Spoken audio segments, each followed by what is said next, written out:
अस्सलाम dear viewers, welcome back to my channel. मैं doctor Qasim Shah आपको अपने चैनल फिजियोथेरेपी में खुशामदीद कहता हूँ। हम अपने पिछले लेक्चर्स में एक्टिव मूवमेंट्स के बारे में पढ़ चुके हैं। अब हम डिस्कस करेंगे पैसिव मूवमेंट्स को।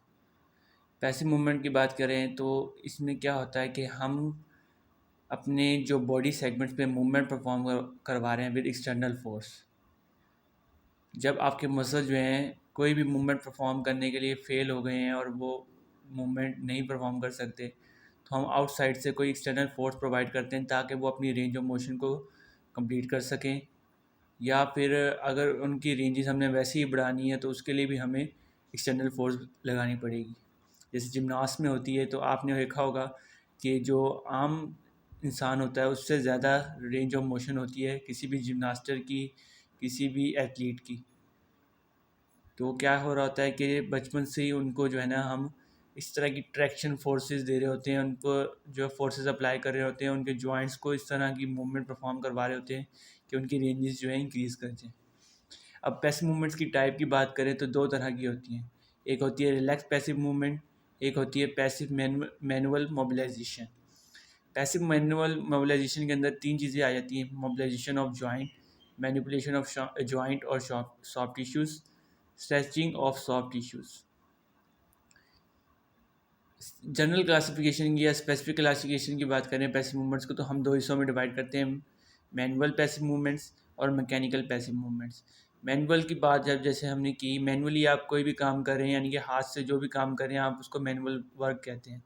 अब जो ये फोर्स जो है आपका कोई फिजियोथेरेपिस्ट या कोई मेडिकल प्रोफेशनल होता है कोई भी, तो वो प्रोवाइड करता है, या उसका जो अटेंडी है, पेशेंट के जो रिलेटिव्स वगैरह हैं वो प्रोवाइड कर रहे होते हैं। इसे हम मैनुअल पैसिव मूवमेंट कहते हैं। अब मैकेनिकल की बात करें तो इसमें हम कोई भी डिवाइस यूज़ कर रहे हैं जो है एक्सटर्नल फोर्स प्रोवाइड करने के लिए। वो डिपेंड करता है कि हमने किस तरह की मूवमेंट परफॉर्म करवानी है, तो उस हिसाब से हम उस डिवाइस को यूज़ कर रहे होते हैं। अब जैसे कंटिन्यूस पैसिव मोबिलाइजेशन करवानी है हमने, तो कंटिन्यूस पैसिव मोबिलाइज़र हमारे पास एक डिवाइस है जो कि रिलैक्स पैसिव मूवमेंट्स के लिए यूज़ होता है, जॉइंट की मोबिलाइजेशन के लिए यूज़ होता है या जॉइंट की स्ट्रेच के लिए यूज़ होता है। इसके अलावा हम स्प्रिंग यूज़ करते हैं, वेट्स यूज़ करते हैं, पुले, स्प्लिट्स, प्लास्टर कार्ड, ये सब क्या है स्ट्रेचिंग और मोबिलाइजेशन करवाते हैं हमारी जॉइंट्स की।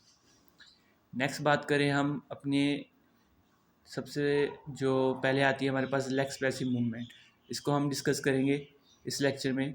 तो इसकी डेफिनेशन की बात की जाए तो रिलैक्स पैसिव मूवमेंट क्या होती हैं कि हम कोई भी एक्सटर्नल फोर्स प्रोवाइड कर रहे हैं आउटसाइड से, within the pain range जो है हम कोई भी मूवमेंट स्मूथली, एक्यूरेटली और रिदमिकली परफॉर्म करवा रहे हैं, तो हमारे पास क्या होती है रिलैक्स पैसिव मूवमेंट होती है। क्यों? उसमें जो पेशेंट अपनी रिलैक्सेशन फील करता है।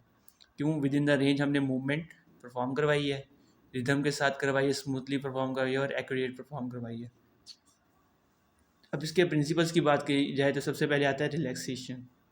जैसे हमने एक्टिव में भी बात की थी कि पेशेंट की पोजीशन जो है बेहतर होनी चाहिए, कि उसकी जो सिस्टम है वो रिलैक्स हैं, उसकी जो बॉडी सेगमेंट्स हैं वो इजीली मूवमेंट परफॉर्म कर सके। तो इसमें भी यही केस है कि जो पेशेंट की पोजीशन है वो बहुत मैटर करती है। अगर उसका पेशेंट की पोजीशन ठीक नहीं है तो हो सकता है उसका पोस्चर ख़राब हो, उसके एक मसले को ठीक करने के बजाय आप दूसरा मसला उसका जो है काज कर दें उसको। तो ज़रूरी है कि आप स्ट्रिक्टली जो है इंस्ट्रक्शंस को फॉलो करें और पेशेंट को भी कहें कि स्ट्रिक्टली हम आपके इंस्ट्रक्शन जो है वो फॉलो करें, और जो है आप उसकी जो पोजीशन को इस तरह मेंटेन करें कि उसका पोस्चर पे या उसकी मूवमेंट की जो एबिलिटीज़ है उस पर कोई रिस्ट्रिक्शन ना आए। तो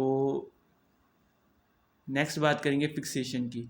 अब फिक्सेशन में क्या होता है कि जब भी आप किसी जॉइंट पे मूवमेंट परफॉर्म करवा रहे हैं, मिसाल के तौर पे आप एल्बो में मूवमेंट परफॉर्म करवा रहे हैं, तो उससे प्रॉक्सिमल जो आपका शोल्डर जॉइंट है उसको आपने फिक्स करना है। क्यों? इससे क्या होता है, अगर आप एल्बो पे मूवमेंट परफॉर्म करवा रहे हैं तो शोल्डर के कुछ मसल्स जो हैं वो भी इन्वॉल्व होना शुरू होते हैं, तो जाहिर सी बात है शोल्डर में भी जर की मूवमेंट आ सकती है, तो वो शोल्डर भी इन्वॉल्व होना शुरू हो जाता है। तो अगर आप शोल्डर को स्टेबलाइज कर लेंगे तो जो आपकी एल्बो है वो प्रॉपरली वर्क कर सकेगी। तो इसलिए ज़रूरी है कि आप जब भी मूवमेंट परफॉर्म करवा रहे हैं, जिस जॉइंट पे करवा रहे हैं उससे प्रॉक्सिमल जॉइंट को आपने हमेशा फिक्स करना है। ट्रैक्शन की बात करें कि जब भी आप लॉन्ग एक्सिस के दौरान ट्रैक्शन दे रहे हैं तो इससे क्या होता है, जो आर्टिकुलर सरफेसेस हैं उनके दरमियान स्पेस बढ़ जाता है, इससे फ्रिक्शन कम होती है, और जब भी जॉइंट मूवमेंट परफॉर्म कर रहे होते हैं तो इससे जो है ईज़िली परफॉर्म कर सकते हैं मूवमेंट। क्यों उनके दरमियान अब फ्रिक्शन कम हो गया, अब आप फ्री पैसिव मूवमेंट्स परफॉर्म करवा सकते हो उनमें। अब रेंज की बात करें तो जब भी आपने मूवमेंट परफॉर्म करवानी है पैसिवली, तो क्या within the pain limited range जो है ना आपने करवानी है। अगर आप एक पेशेंट को पेन हो रही है, आप मूवमेंट करवाए जा रहे हैं, तो मे बी हो सकता है उसके टिश्यू डैमेज हो जाएं, या जो पेशेंट जो है वो आपके जो काबिलियत पे शक करे, तो ज़रूरी है आप विद इन द रेंज जो है मूवमेंट परफॉर्म करवाएं। लेकिन हाँ, अगर आपके जो जॉइंट स्टिफ हैं, तो आप जो है ना फोर्सफुल मूवमेंट करवा दें, ताकि जो एडिशंस बने हुए हैं जो वहाँ पे, एक समझ लें आप जॉइंट आपके स्टिफ हुए हैं, जो पार्टिकल्स आपके स्टिफ हुए हैं, तो वो ताकि ब्रेक कर जाएं और एडिशंस ख़त्म हो जाएं, फ्रिक्शन कम हो, ताकि मूवमेंट आपकी प्रिसाइजली परफॉर्म हो।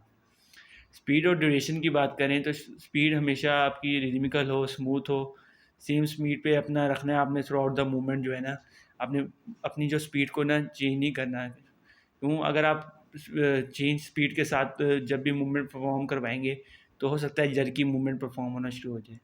तो अपनी स्पीड को भी आपने ड्यूरेशन जो है अपना वो अकॉर्डिंग टू नीड्स जो है अपनी चेंज करता रहना है। जिस तरह की आप एक्सरसाइज करवा रहे हैं उस हिसाब से आप अपनी जो है ड्यूरेशन रख सकते हैं। सीक्वेंस की बात करें तो यानी कि आपका एक सीक्वेंस होना चाहिए जब भी आप पेशेंट को ट्रीट कर रहे हैं। मिसाल के तौर पे अगर फ्लैसिड कंडीशन के मसल्स हैं, तो आपने जो है मूवमेंट प्रॉक्सिमल से डिस्टल की तरफ परफॉर्म करवानी है। लेकिन अगर आपके मसल्स स्पास्टिक हैं या आपने वेनस ड्रेनेज या लैम्फेटिक ड्रेनेज को इंक्रीज़ करना है, तो डिस्टल टू प्रॉक्सिमल साइड पे आपने करवानी है। अब नेक्स्ट है हमारे पास इंडिकेशन और कंट्रा इंडिकेशन। इंडिकेशन और कंट्रा इंडिकेशन से मुराद है कि जो आपने रिलैक्स पैसिव मूवमेंट है कब करवानी है और कब नहीं करवानी है। इंडिकेशन कौन सी है?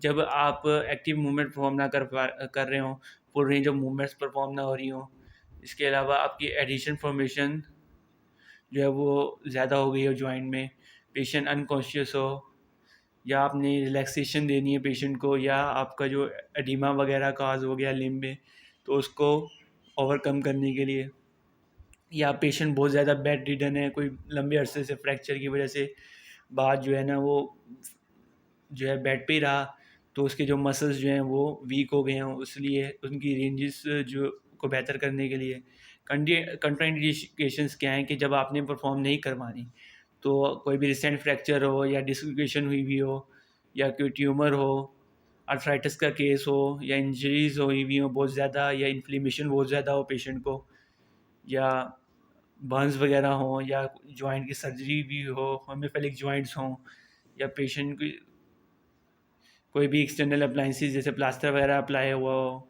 जब नहीं आप करवा सकते, तो ये सारी कंट्रा इंडिकेशंस हैं। अब इसके इफ़ेक्ट्स और यूजेस की बात करें तो इसमें क्या है, इससे मसल की प्रॉपर्टीज़ मेंटेन रहती है, रेंज ऑफ मोशन जो है हमारी इंक्रीज़ होती है, इसके अलावा वेनस और लिम्फेटिक ड्रेनेज इंक्रीज़ होता है, एडिशन फॉर्मेशन होना शुरू हो जाती है जॉइंट्स के अंदर, जो हमारे जॉइंट स्टिफ हो जाते हैं। तो जब हम ये पैसिवली मूवमेंट परफॉर्म करवा रहे होते हैं, तो आहिस्ता आहिस्ता जो है अपने हमारे जो मसल फाइबर स्टिफनेस की तरफ चले गए थे, दोबारा जो है अपनी असल हालत में आना शुरू हो जाते हैं। क्यों, अब बहुत ज़्यादा अरसे तक बेड रिडन रहे, तो क्या होता है आपके मसल स्पास्टिसिटी की तरफ चले जाते हैं। तो उन स्पास्टिसिटी को ख़त्म करने के लिए हम जो है हमारी पैसिव मूवमेंट्स करवाते हैं, ताकि हमारे जो मसल फाइबर फ्लैसिड जो स्पास्टिक हो चुके हैं, वो दोबारा अपनी नॉर्मल कंडीशन में आ जाए। या फिर कोई भी हमने मसल्स को रिलैक्सेशन प्रोवाइड करनी है, तो उसके लिए भी हम जो है ना इसको यूज़ करते हैं। तो ये सारी इसके इफ़ेक्ट्स और यूजेस हैं। अब प्रोसीजर की बात है तो हम प्रोसीजर वैसे इसकी थेरेपिस्ट की पोजीशन को, पेशेंट की पोजीशन को डिस्कस करेंगे। इसके अलावा अब हम सबसे पहले डिस्कस कर लेते हैं कि थेरेपिस्ट की पोजीशन क्या होगी। थेरेपिस्ट जो है वॉक स्टैंडिंग में, जिस तरह हम चल रहे की बात है कि एक पैर आपका आगे होगा, एक पीछे, और आपने अपने पोस्चर का ख्याल रखना है। क्यों, अगर आप पेशेंट को ठीक करते करते कहीं अपने आप की जो पोस्चर है उसको ख़राब ना कर लें।